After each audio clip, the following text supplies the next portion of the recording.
Gente, bom dia, espero que você esteja muito bem. Te desejo do fundo do meu coração uma excelente segunda-feira, uma excelente semana, né? Que Deus possa nos proteger, nos trazer livramento para cada um de nós e para cada um dos nossos familiares, para cada pessoa que a gente ama.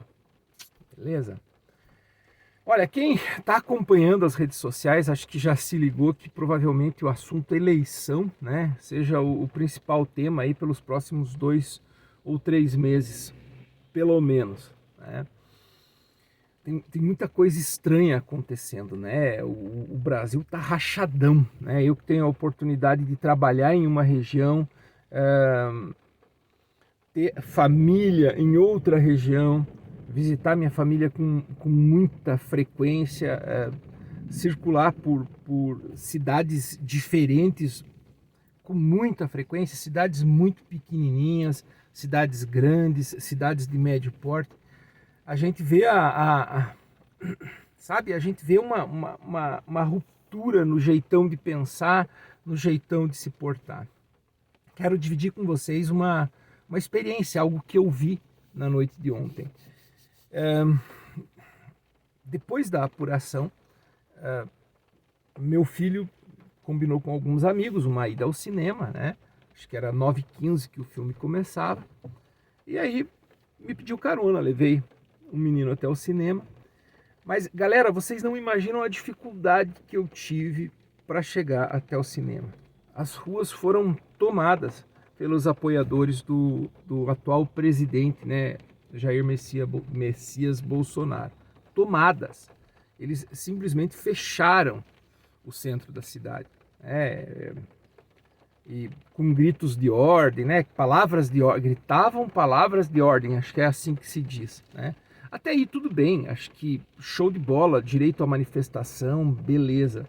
Mas vocês não imaginam que clima pesado. Vocês não imaginam a hostilidade dessa galera em relação a um pequeno grupo que se reuniu em uma praça para comemorar a vitória do seu candidato. E a situação se agravou de tal forma, pessoal, que pessoas em situação de rua que vestiam, por exemplo, um boné vermelho e nem sequer se pronunciavam a respeito de em quem haviam votado, se haviam votado, e provavelmente nem sequer votado tinham, sendo espancadas pela rua, sabe? E os vídeos estão circulando, né? Se eu pudesse, eu colocaria alguns desses vídeos aqui, ou até reativaria um canal para poder mostrar para vocês, né?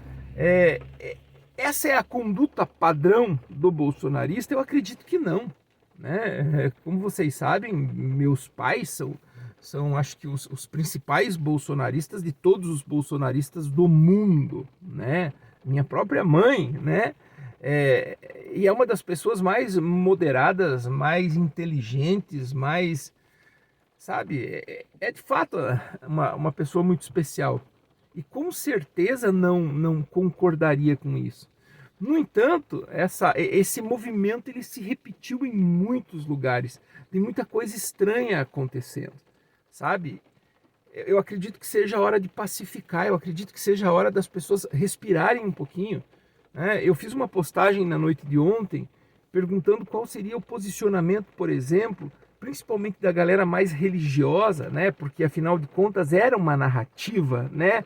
É importante que a gente entenda que existe a vida real dessa galera e existem as narrativas que foram sendo construídas, né? E foram se apropriando da fé das pessoas, se apropriando das crenças das pessoas, a ponto de que muita gente dizia assim, que para mim que não, que ele ganhou de fato, que Bolsonaro ganhou, no entanto houve fraude.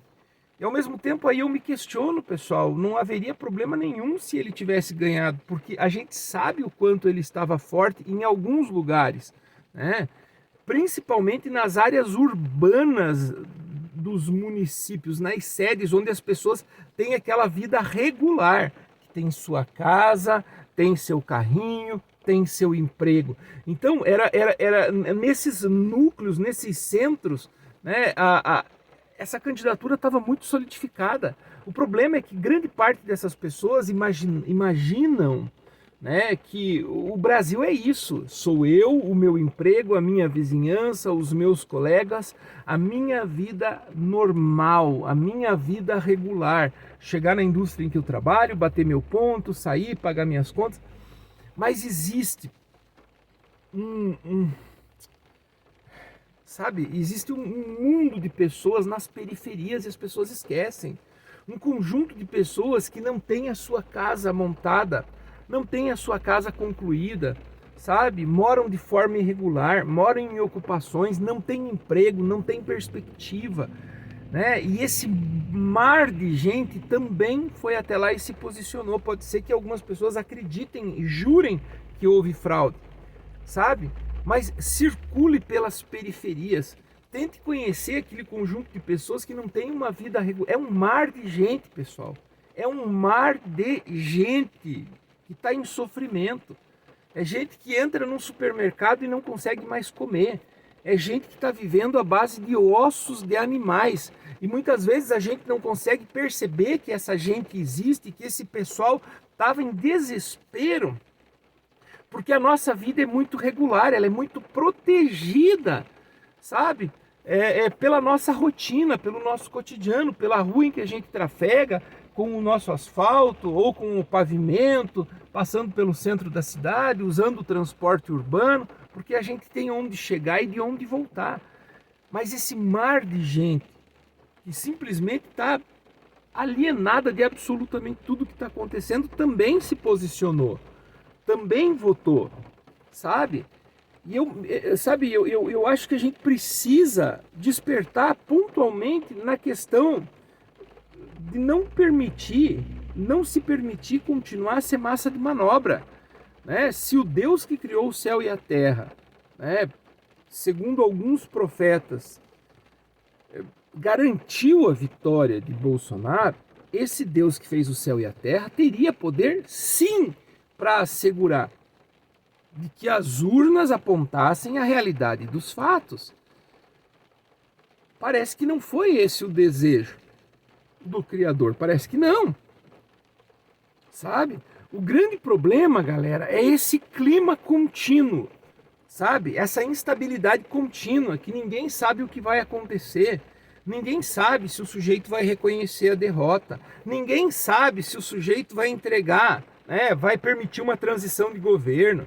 Ninguém sabe quais serão os próximos passos, sabe? Sempre essa situação de ansiedade contínua. Isso espanta dinheiro, galera. Isso espanta investimento externo, sabe? Essa falta de estabilidade impede a instalação, por exemplo, de políticas públicas de qualidade para cuidar das pessoas.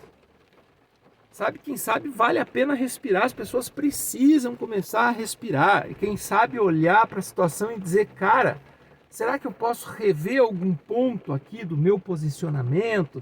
Será que em algum aspecto das coisas que eu estou pensando e que eu estou dizendo e que eu estou defendendo, pode ser que exista algum tipo de excesso? Todo mundo precisa parar para pensar. A discordância é extremamente saudável.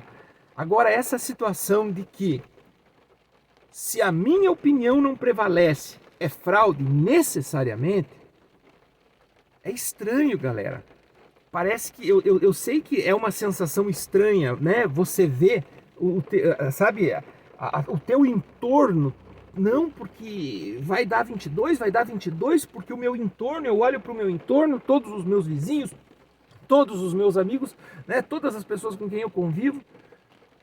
Só que o mundo, infelizmente, não é a bolha do centro da cidade em que você vive.